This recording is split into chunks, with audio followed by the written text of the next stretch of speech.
everybody, it's Shannon. I just did live in my own feed, my own timeline, and didn't realize because until the very my husband, it was my brother-in-law, so he watched my whole video. he listened to me talk about tipping and what to do with tipping and what to do about bad reviews. Then he was very polite, thankfully. And Natasha, I know that you watched it too, so thank you. I love the love.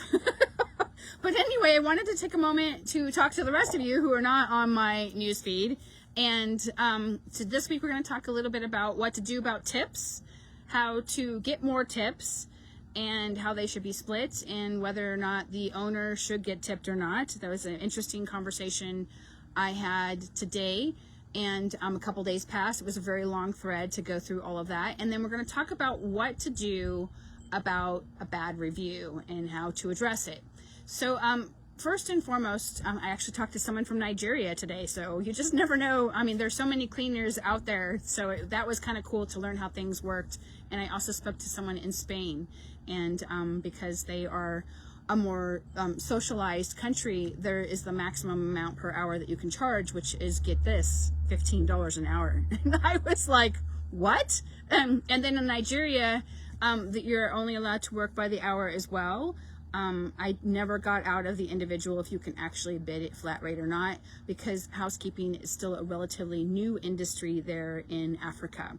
I've spoken to a couple of African countries inside of the continent of Africa, like Ghana and Nairobi and Mozambique. I've spoken to quite a few people who are in the cleaning industry, but it's still really new, so it can be a little brutal. But in any case, let's talk about tips before I digress on my conversations that I have with all these other cleaners. Tipping is super duper duper important. It's strongly encouraged to tip. So that's actually listed on my one-time cleaning paperwork. It's listed on the web,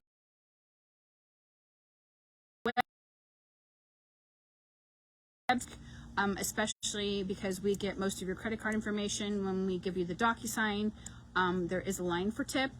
I always put a recommended amount, because if you don't put a recommended amount, what will happen is people will tip $1 on a $150 check, and we all know how hard we all work as cleaners. So that is super important. But if you don't ask, you will not receive. So I've learned that the hard way. I remember talking to someone and she's like, oh yeah, I added on. I was like, what? Because I had tippers and then I had non-tippers. But in any case, if you put it on your paperwork and you ask for it, you will get it. And sometimes they don't tip until Christmas time, but that, you know, that always makes it cool. I also had a client, his name was Bob, and he was actually one of the original designers for Space Mountain at Disneyland. And he used to give us, well, he used to give the cleaners about $4 grand every year at Christmas time. And part of the deal for me to get the $4 grand was that I had to have lunch. So we would have lunch at 11 o'clock and I'd have scotch. And then I'd have to be driven home because he was in his late 80s and he still drank profusely. So I just tried to keep up with him. But he was, I miss him. He was a character. He told naughty jokes and everything. So he was a very interesting individual who had lived a very full life. And when he would give me the $4 grand, he would also give me a tip as well. And I would not take the whole tip. I would actually take most of the money that he gave, and we would have a really nice smashing Christmas party, and then we would have another party in the spring, so that paid for that as well. And that was a very nice and generous thing that he did. And he basically tipped me because he said that my shifts ran smoothly, and he really appreciated that over the Merry Maids who we have here in town, and they've actually transitioned a couple of times. So that was really cool. So asking for tips, putting it on your paperwork is super duper important. Reviews. Right before I got on here, I took 3 phone calls and I tried to get off really fast because I knew I was running behind, so I apologize. But what to do if you get a bad review. For example, I actually saw someone who, right before I got on here, we won't name names, who had a bad review, and unfortunately, the person was really brutal about it. There is no perfect scenario. If we could walk on water, and I know you guys hear me say this all the time, I feel like I'm on my soapbox, but seriously, if we could walk on water, we'd be doing other things. Hands down. It's just the way it is. So if I could walk on water, I could tell you what kind of humanitarian projects I have and what I'd be doing with them and how I would impact society. But I'm not there yet. I'm working towards it. But in any case, there are going to be individuals that, I call them cleaning trolls. It's not a nice thing to say, but they're just never happy. So those individuals will slip underneath the door every once in a while, and you have to be sure that you are making them happy. So in this point with this particular person, they sent in some cleaners and they didn't do a great job, and then they went back and recleaned the areas of deficiency, which is standard protocol. And then on top of it, not only did he reclean, sent them back into reclean, he gave them a 50% discount. Before you give any discount, because you've already this is a loss leader, you're not going to make any money off of it, but why dig yourself into the grave further? Make sure that you get them to sign, whether they want to sign a formal document on DocuSign. Sometimes that can be intimidating. Sometimes it can just be respond back to this email that you agree to my terms is basically what you can do. And that you will not disparage me in any form on any review site. That includes Yelp, Angie's List, any place where they're disgruntled and they just want to give you a bad review because they're angry. And it also says that you cannot disparage me on any social media platform. That includes Instagram, TikTok, any social media platform, Gab, you name it. I don't even know what's left anymore. But that's super important that you get them to agree to those terms, because what happens, and I'm actually going through a lawsuit right now I have my last one from last year, and I'm sure you guys heard me mention it. It was an individual who had a bad cleaning. We missed 3 inches of baseboard. It was actually me, the cleaner, because someone called out sick. So I didn't want to let her down, so we went out there and cleaned, and I took a phone call, and I missed 3 inches of baseboard.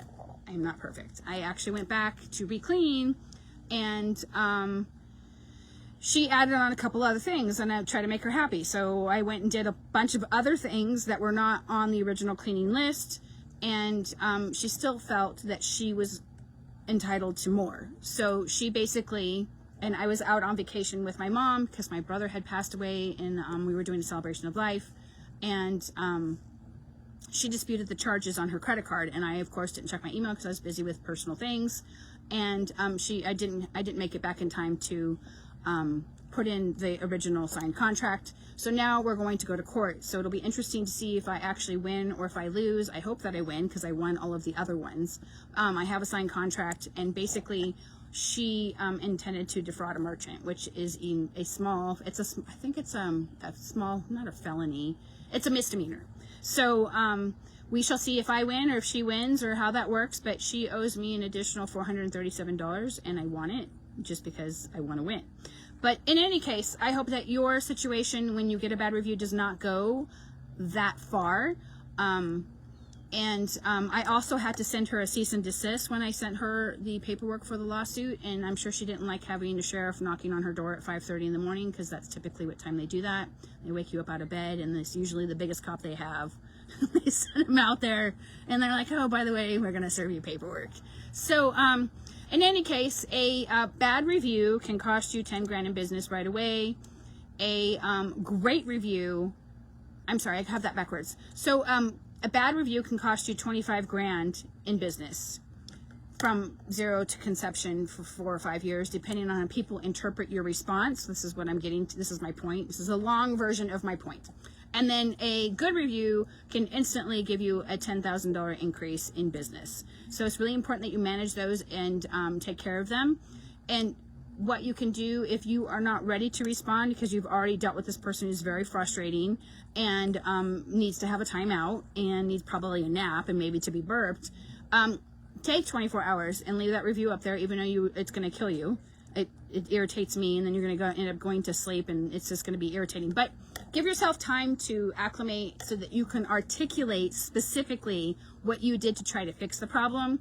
Not every situation is fixable, and sometimes we have people who have mental illnesses. We have a lot of people out there, unfortunately, who are like that. So it's super important that you try to remain positive and you try to be diplomatic and try to be as professional as you possibly can. And then occasionally you have to deal with people like what I'm dealing with this lawsuit.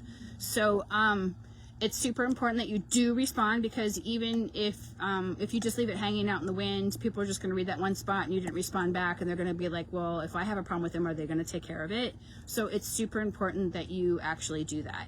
So make sure you take care of your good reviews and your bad reviews. I think I posted it a while ago. I don't know if it's still up or not, or what if April posted it or not, but I used to have a postcard, and it was about an 11 by 8 large postcard. I think I got them off Vistaprints, and it says, "We love 5-star reviews." If you guys want to see that, and I would leave that at every house, because I would ask reviews, because if you don't ask for reviews, you will not get them.